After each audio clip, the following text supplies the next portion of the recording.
So ever since we had the country just about shut down, everyone has stay-at-home orders, the people that's been speaking up the most and have been complaining outside of the people themselves just at home and you want to get back to doing normal things is preachers at the churches.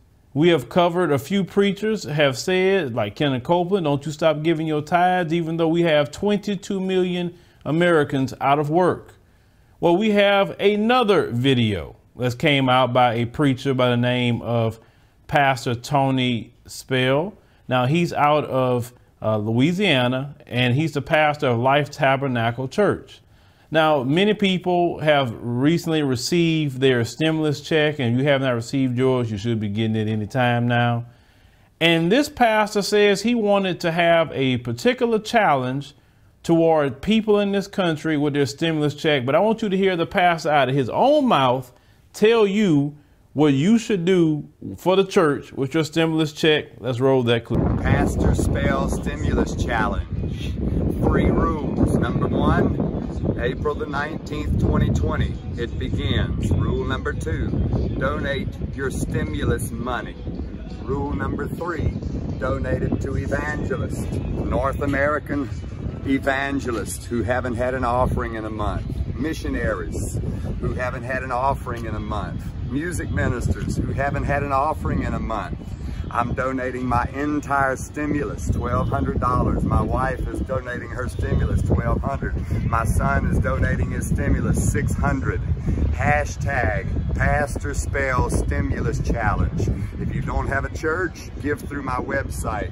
Are you kidding me? Listen, let me tell y'all something. These people have really showed themselves.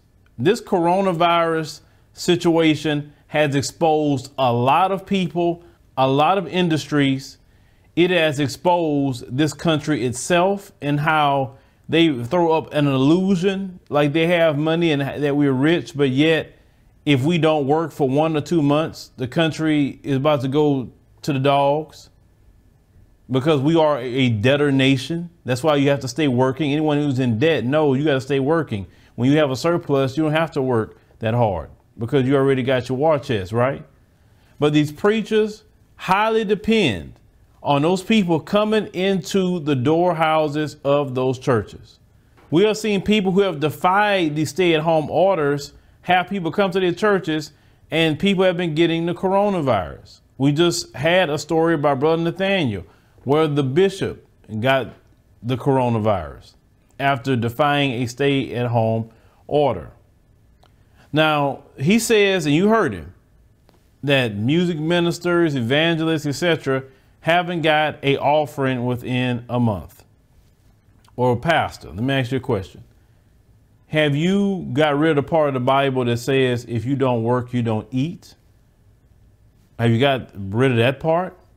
I mean, I know that, you guys want to do that full time, and there's nothing wrong with that if that's what you choose to do. I'm never going to tell no one how to live their life because people may not agree with what I do. But what I'm saying is, if all your bread and butter comes from donations received at the church or tithes and offerings, then that's not a good model to have. It's really not. Now, Pastor, you should be out here praying for the people. You should be out here visiting the sick. You have 22 million people out of work. That stimulus check, even though we all know in the grand scheme of things, is not really much at all. It's not going to last long either, especially if you're out of work and you got bills and you need to pay things, right? How is it that you can fix your lips to ask people to give their whole stimulus check? For you to say, I'll give my stimulus check and my wife and my son, it lets me know you are in a different financial plane than a lot of people who are out of work right now. 22 million people. That is a lot of people, folks. A lot. And a lot of them for sure are in our community as well.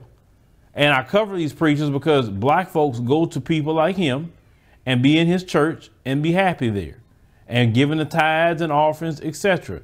So it don't matter what preacher it is and you bring it to my attention, I'm going to talk about it because I know black folks and how we move in these churches.